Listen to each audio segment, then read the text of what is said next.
You might notice that some words that you're used to seeing, or just that you kind of know uh, as descriptive words like grande, may appear in a little bit different form that you're not really used to, like grandissimo, maybe you've heard, or bellissimo, right? Something is beautiful, bello, or grande, big, but what are they saying when they're saying grandissimo?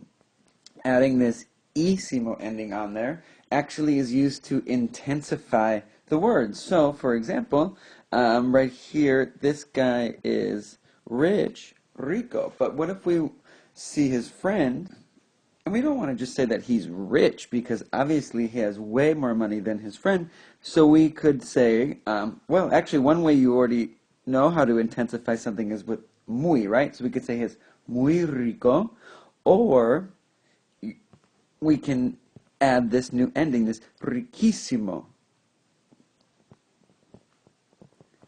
So you'll notice here a couple things. So we added riquísimo, we added ísimo to make it riquísimo.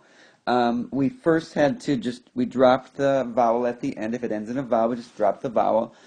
If it doesn't end in a vowel, like fácil, if it ends in a consonant, then you would just add the ísimo to the end. So it'd be what?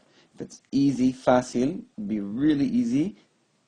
Facilísimo, we would say. So with riquísimo, the other issue we have is that the I here in the ísimo is what we call, it's a soft vowel, so it makes the C sound like an S, but we want to keep it sounding like a K, right? So in words that end in C, after you drop the O, we have to just substitute QU to keep this K sound, to maintain that. So riquísimo. That happens, right, and with like other words. So what? Poco,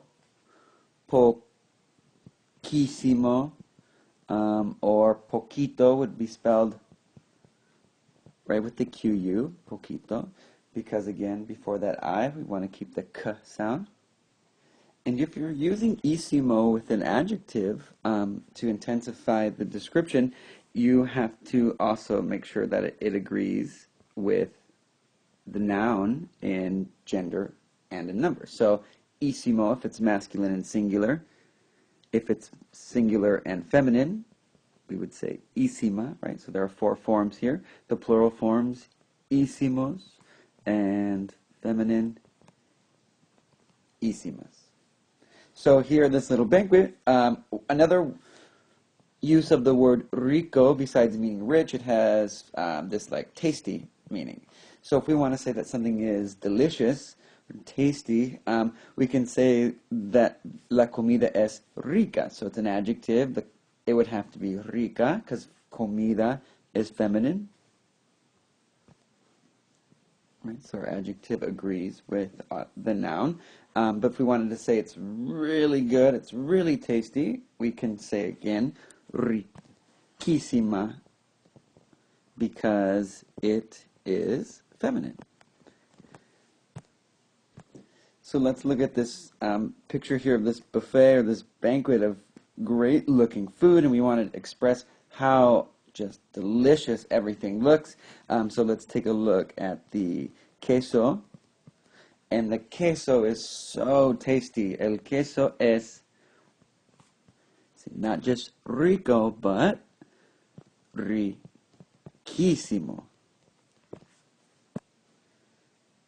Las fajitas. They look great, right? Las fajitas son not just ricas, but las fajitas son riquísimas. What about los tacos? Los tacos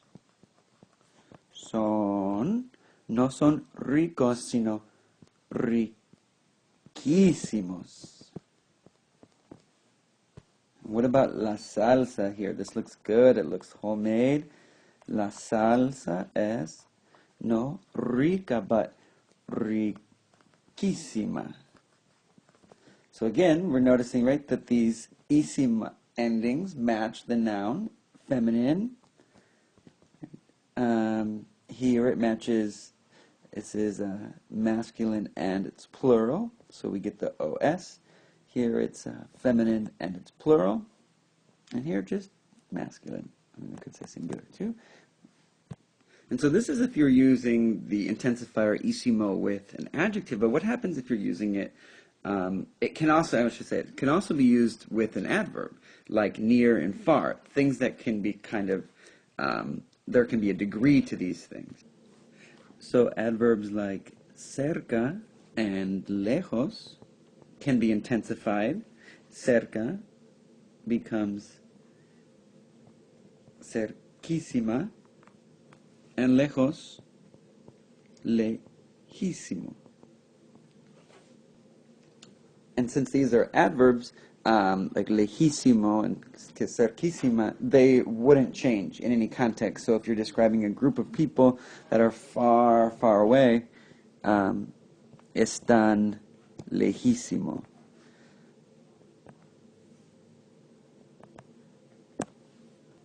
You know, also if you had another adverb that you wanted to use, like quick, and you wanted to say it's really, really quick, really emphasize, you could say muy rápido or muy rápidamente or rapidísimo.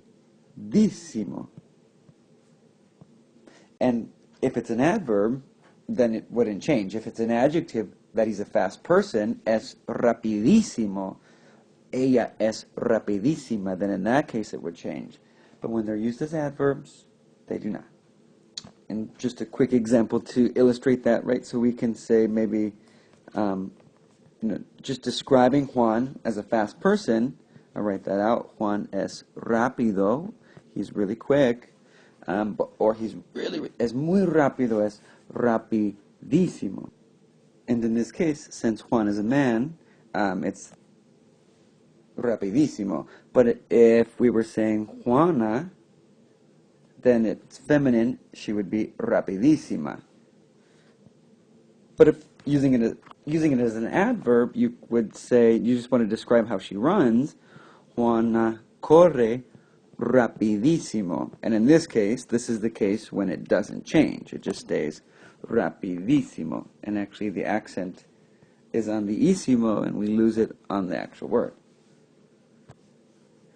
Okay, so that's all basically to say that this little ending here, ísimo, is used as an intensifier in Spanish. When we use it with adjectives, it can be masculine and singular, feminine and plural, depending on the noun that it's agreeing with, what exactly is very rich or tasty or big or easy.